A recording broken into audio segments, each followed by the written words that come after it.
Okay? So, without much further ado, simulan na natin. So, love beyond the kilig. So, alam niyo na, when we say love, courtship, and marriage, ang pinag-uusapan is really about love. It's about courtship. It's about marriage. It's about being in love with the opposite sex. Because that is the design of God. He created Adam and Eve. He created Adam and Eve to be partners for life. Sabi niya, for life. He did not create Adam and Steve, nor Madam and Eve. No, He created Adam and Eve. That's why, pag-usapan natin sa hapong ito, yung love. Sabi niyo nga, love. And then, tignan natin kung ano nga rin bang ibig sabihin ng kilig. Sabi niyo nga, kilig. Sino na dito yung mga kinilig na?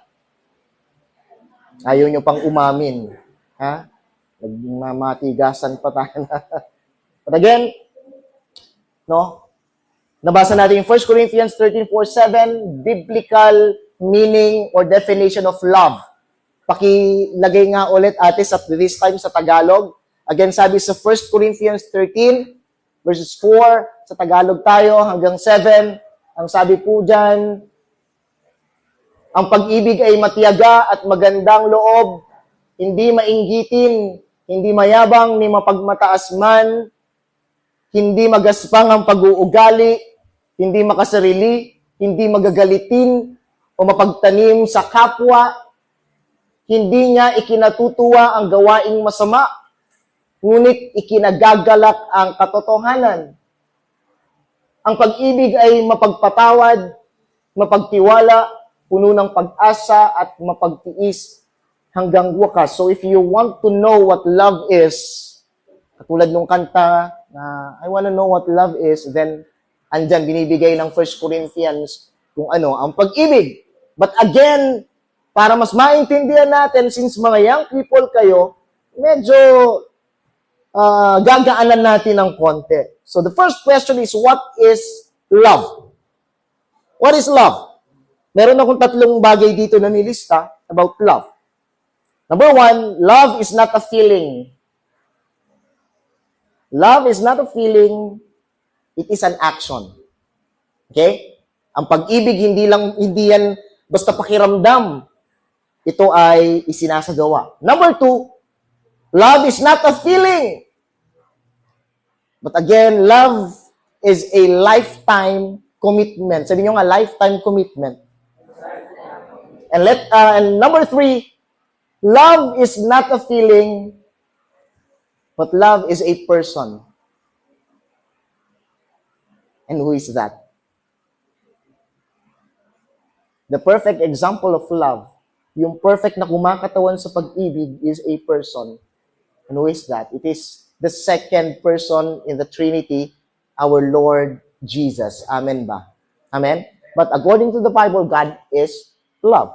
So it's God, no? So it is not a feeling, it is an action. It is not a feeling, it's a lifetime commitment. And it is not a feeling but a person now.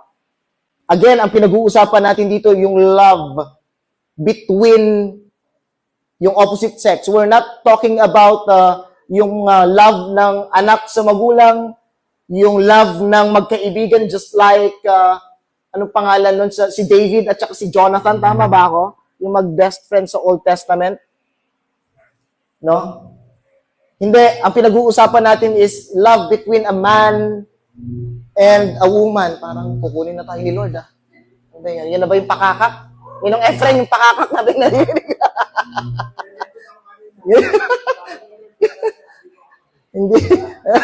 Hindi ayaw na atang patapusin ni Lord. No? So, that is love. No? It is simplest explanation. Let's talk about love between the opposite sex. Not friendship, not as family. I mean love between a man and a woman, a boy and a girl, but biblically. Pag-usapan natin what's love according to the Bible. No? When we say love, biblically, between two, hindi 3, 2 people, a boy and a girl, a man and a woman, may tamang timing. Amen.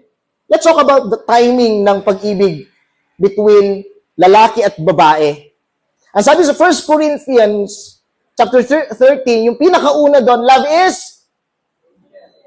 is patient, matiyaga. So biblically, ang tamang timing ng pag-ibig, o may tamang timing ang pag-ibig, at ang pag-ibig na totoo ay marunong maghintay. Sabi mo sa katabi mo, marunong maghintay. Biblical love between a man and a woman is this. It waits for its season. Sabi mo sa season. Season of what? Kung tatanungin nyo kung ano yung may season ba ng love between a man and a woman? Yes.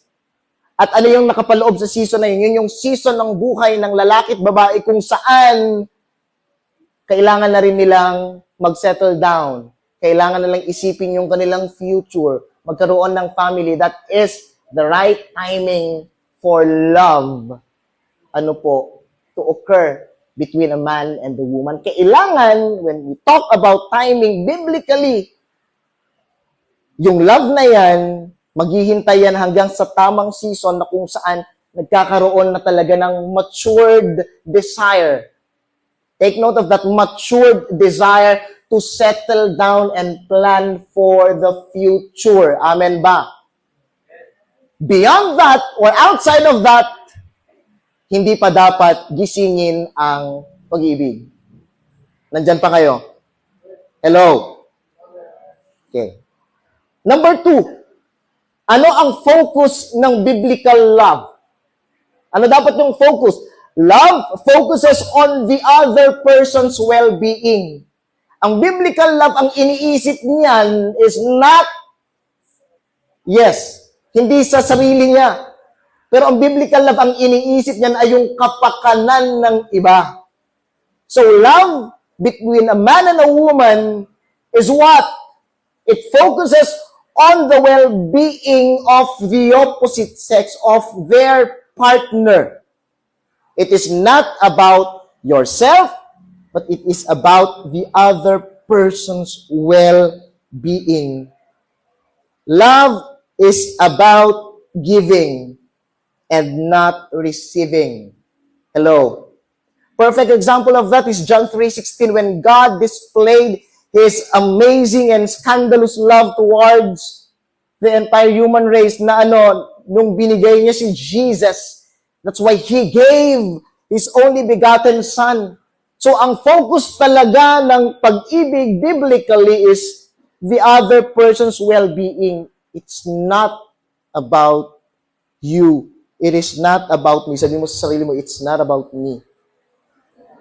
It's not. And love, if love na pinag-uusapan natin focuses on the other person's well-being, it is not for self-gratification. Sabi nyo nga, self-gratification. Ibig sabihin, it's not about anong makukuha ko. Ano yung para sa akin? Ano yung magigain ko kapag minahal kita? No! It is what you can offer to that person. Amen ba? Again, kung yan ang love, kung wala ka pang mai-offer, huwag ka munang ma-in love. That is not the right time for you. Kung wala ka pang mai-offer, maliban lang sa matatamis mong I love you, I miss you,